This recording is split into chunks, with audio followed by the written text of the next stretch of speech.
अरे पडशील ना. अहो तुम्हाला काय सोनूच पप्पा संध्याकाळी मला भाजीच टेन्शन राहतं.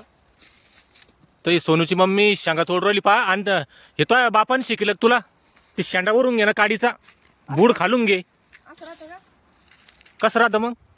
पहा आता. हा तोड आणि आज इकडे पडू दे इकडे थांब हा. तिकडे पडाल ना ते आतमध्ये. हा हो, आतून आण त्याला आतून आण. हा हान आता हान.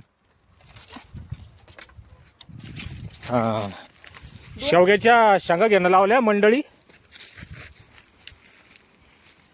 मस्त मासाळ शेंगा आहे पा. हा ही खालूनच तुटली. 3 झाल्या. ती एक लय निब्बर असं का ग? लय निब्बर आहे ती. कुठे? ती तिकडं माग आहे मी पाहिलेली. ती जास्त निब्बर आहे ना. आता ही घेते एक. हा ही एक घे. सोन्याला लय आवडते ना. हा ती बी घे. हा पटापटा उचला. हा ही इकडे ही हा तोड. अरे मग ते फुलोरा बी गळून जाईन ना येड्याचा बाजार. अरे पुढं व्हाय ना. हा होते ना व. बस हा आला तोड. कवळी शेंग नाही तुटली पाहिजे. हा नाही हा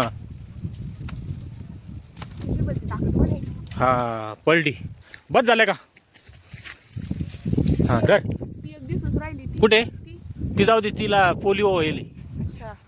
या बाईला पोलिओ होईल.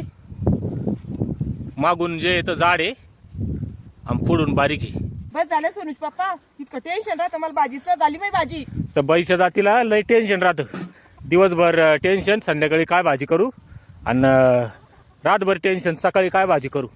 ते आपलं कोंबड्याच्या खुरड्याच्या बाजूला लावेली आपण झाडं. तर चला तिचा प्रश्न मिटला आता. चाल मिटला बाई.